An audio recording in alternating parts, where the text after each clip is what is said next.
at jeg kan lægge tapen i, så kan jeg sidde her og smide den på. Til at starte med, og det er jo primært, når det kan selvfølgelig være til træning, men der kan det være lidt sværere, men i forhold til kamp. Jeg vil rigtig gerne, hvis man kan lægge den her tape i hvert fald en halv time, inden de skal ud og være aktive.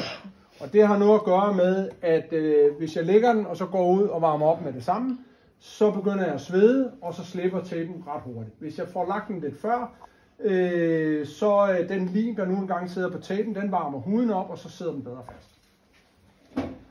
Men udgangspunktet er, at jeg starter altid med at lægge det, jeg kalder et anker. Det har ikke nogen betydning i forhold til selve tapen. Den lægger jeg sådan lidt op ad skinnebenet, og jeg lægger den ikke hele vejen rundt. Og det gør jeg ikke, fordi at jeg gerne vil optimere muligheden for lægen og for akillescenen, så den vil jeg helst ikke lukke fast. Og da de her egentlig bare har til opgave at sikre, at det jeg nu lægger sidder bedre fast, fordi det her trække kommer nu, så sidder det bedre fast på en tape, end det sidder bedre fast på en hud. Så derfor så hedder det et anker. Nu er det på ydersiden. Så vil jeg gerne lægge nogle lige i første omgang. Nu er det sådan, at vi har flere ledbånd siddende herude på ydersiden af anklen, og de sidder sådan lidt i sådan nærmest sådan en trefork, eller i hvert fald sådan en spredning ud. Så man vil gerne have nogle lige, og man vil gerne have nogle skrå. Men inden vi gør det, så er det faktisk sådan, og det kan I jo så selv prøve at mærke efter, så sidder der sådan et fremspring på en knogle her på mellemfoden. Og tapen skal ligge bag ved den knogle. Så det jeg altid gør, det er den allerførste tape, jeg lægger ned. Den lægger jeg lige bag ved knoglen, for så ved jeg hvor den er, og så skal jeg ikke koncentrere mig om den mere. Så tager jeg tapen stille og roligt. Jeg begynder ikke at trække eller noget som helst andet. Jeg lægger den bare stille og roligt blødt omkring. Beder spilleren om at trække foden op sådan her. Får den gjort den længde, den skal have her. Trækker tapen af. Og så trækker jeg i tapen over på den her side. Holder og smider den deri. Så den bliver der. Og den kan sagtens slippe lidt en gang imellem nu her undervejs. Det gør ikke så meget, så smider jeg den bare på igen, når det er, at du vipper foden ned. Men som udgangspunkt, man kan sidde og holde den sådan her, så vil det være fint. Jeg lægger den næste, den lægger jeg halvvejs ind over den, jeg lige har lagt. Stille og roligt rundt. Finder den længde, den skal have, piller den af og laver trækket. Så trækket kommer på den side, jeg gerne vil holde oppe. Fordi det jeg jo nu er i gang med, det er sådan set at sikre mig, den her yderside, at den ikke, når det er, at den brækker om igen, så er tanken, at den tape, der nu er lagt, den skal gøre det, som ledbåndet ikke kan. Den skal beskytte ledbåndet.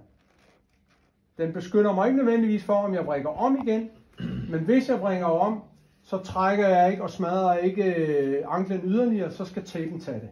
Hvilket også betyder, at hvis det sker for spilleren i træning, i kamp, så slutter træningen der. For så kan tapen ikke mere.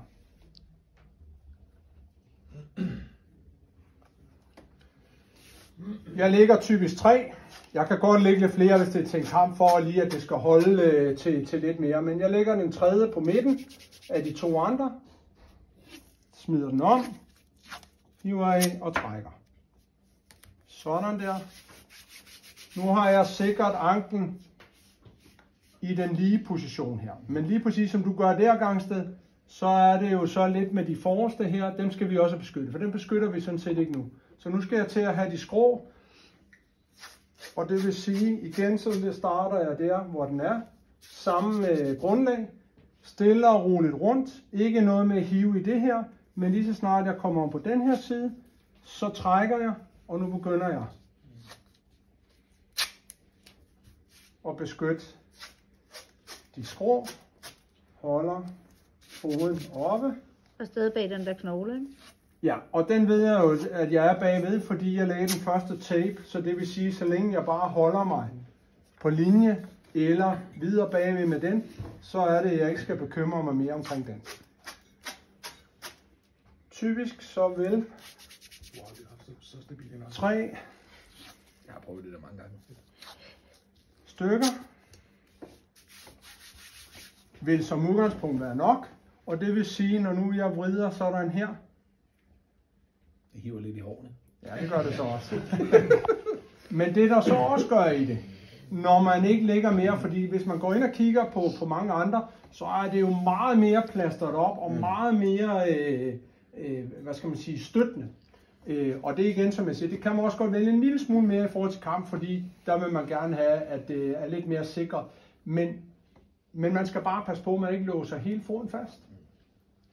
Fordi for det første, så kan han ikke holde ud at spille med det i særlig lang tid, og for det andet, så kan man sige, er der jo nok også større sandsynlighed for, at han sådan set ikke rigtig kan bruge den til det, han skal bruge den til. Når vi så er færdige, så lukker jeg den. For at de her op, de ikke skal slippe nemt, så lukker jeg den med tilsvarende de 2, som jeg også startede med. Skal du ikke lukke den alt for meget? Jo. Du skal også have en for mit. Du skal også have en for sådan. Ja. Så på den måde der, så kan man jo også se her bag til, at den er fri. Ja. Så det vil sige, at der er fin bevægelighed, hvilket sjældent er noget problem. Det kan det være, når de skyder, men så giver det lidt sig selv, ikke? At det nytter ikke noget at låse det, fordi så kan de ikke løbe. Så kan de ikke afvikle en over anklen. Kan vi gøre, så vi kan se det der bagpå, hvis jeg skal filme det? Løft det mere gange.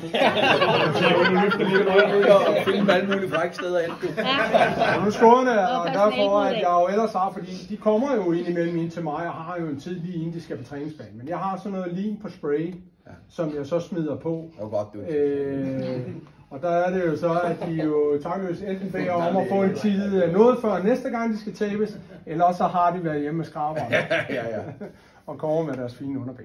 Det føles godt. Men det var det. Skal du ikke lige flå den af? Nej.